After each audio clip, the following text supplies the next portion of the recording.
In the previous episode, and if you want to go back and listen to it or watch it, by the way, thank you for watching this on YouTube, and thank you for listening to this on your podcast app. Give us ratings, reviews, like us, subscribe, get the word out, because this free ministry is something that we hope is helpful to local churches and local church leaders. So this is the Church Answers podcast.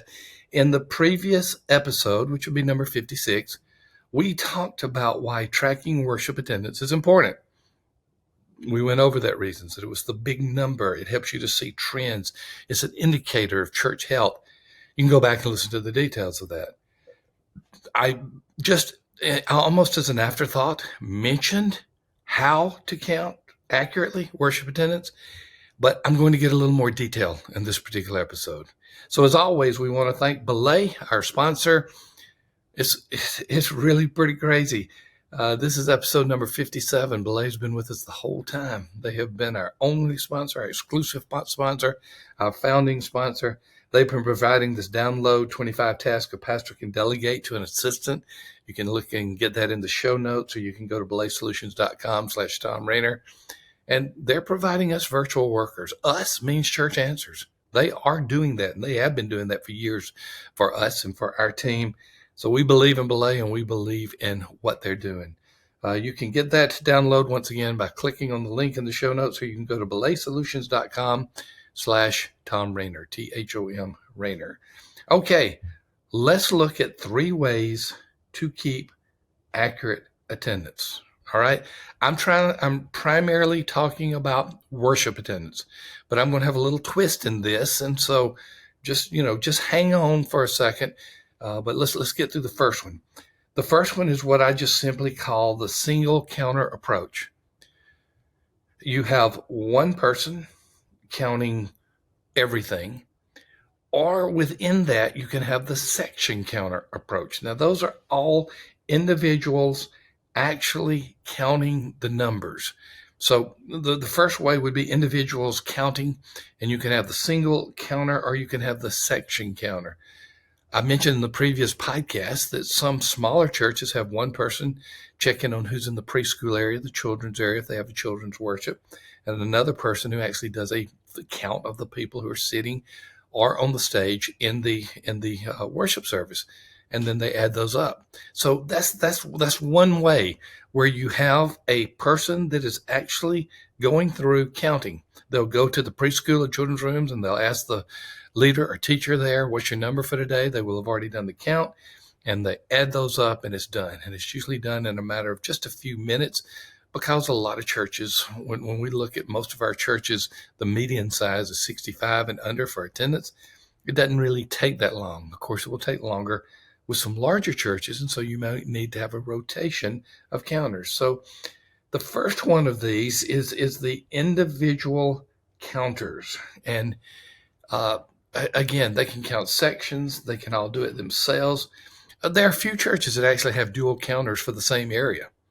So they have 2 people counting the worship service. And the reason they have 2 people counting the worship service is there may not be an exact number, and they average between the 2.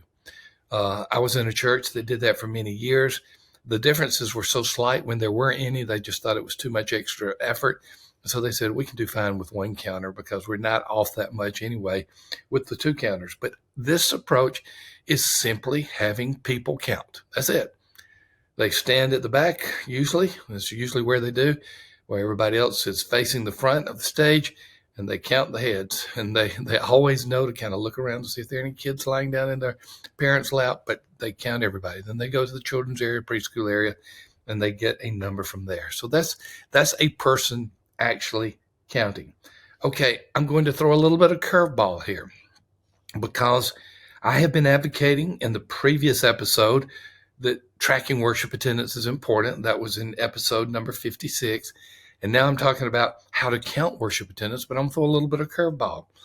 There are some churches that just do not want any type of interruption to count worship attendance. I don't think it has to be, but there are some that do not want any type of interruption.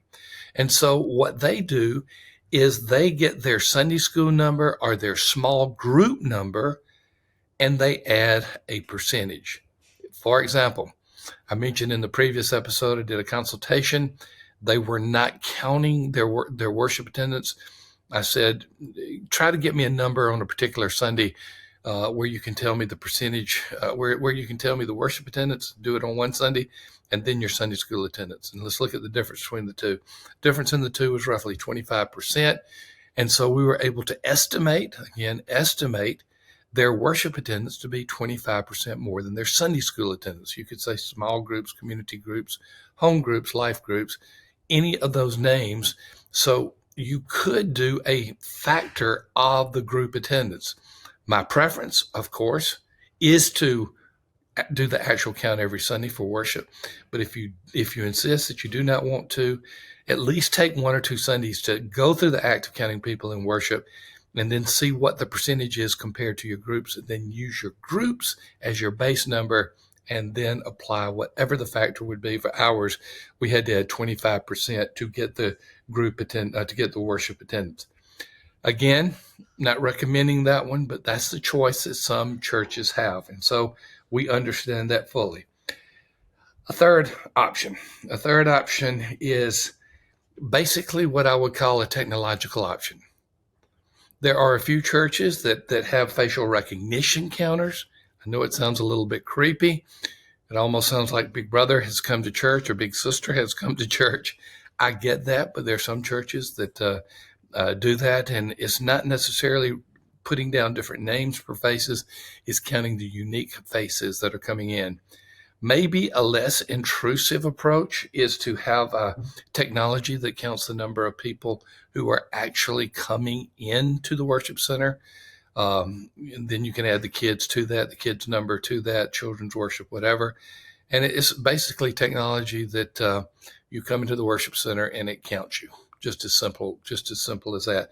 There are a lot of retail stores that have those type. You don't even know it, and they're not picking up your name necessarily. They're not being Big Brother or Big Sister. They are just simply counting the foot traffic.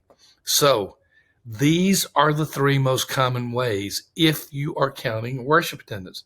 Number one, actual counters, whether it's a single counter, a dual counter, section counters. You heard the different names.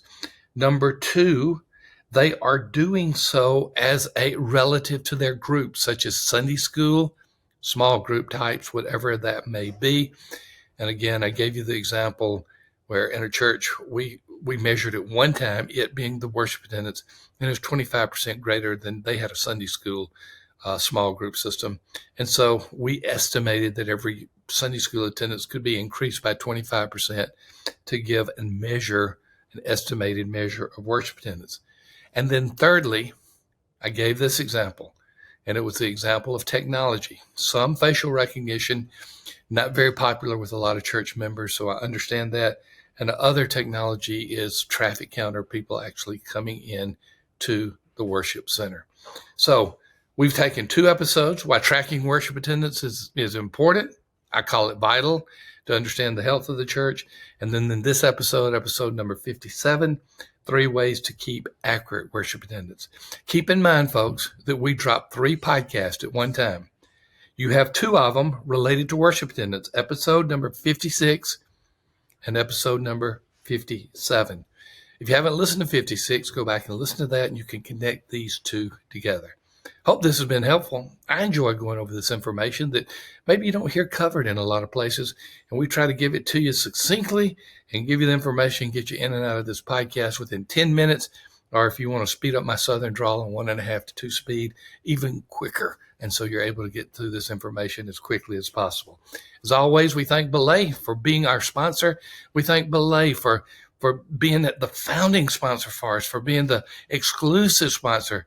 We are grateful for Belay. We're grateful for their sponsorship, and we thank God for them, and we thank God for you. May you and your church continue to be blessed, and may you continue to be a part of the Church Answers podcast. We'll see you in another episode. Hey, folks, this is a PS to our podcast. We got some exciting stuff that we want to offer you absolutely for free. Sam, when you think about predictive factors in a church's growth, if you take out demographics, what are some things that come to mind? Just 2. I mean, don't give me a list of 10. Just 2 or 3 things that come to mind on predictive growth of a church. Well, evangelism and whether the church is doing it or not. And then Bingo. I will add, is it an ongoing evangelism emphasis Double as well? bingo. And maybe something about leadership and their commitment to that. So all of the above. Evangelistic churches have evangelistic pastors. Is It, the staff, is the lead pastor doing the work themselves? We have a free download for you, and it's actually a sheet that you can self-score. You answer 20 questions, anywhere from strongly disagree to strongly agree, and we come back and we predict what your growth rate is going to be for the next year in worship attendance. It's not a perfect tool, but it's a good tool. There's a link to that for the attendance predictor. Look in the show notes. You'll absolutely love it. That's cool. We'll see you soon.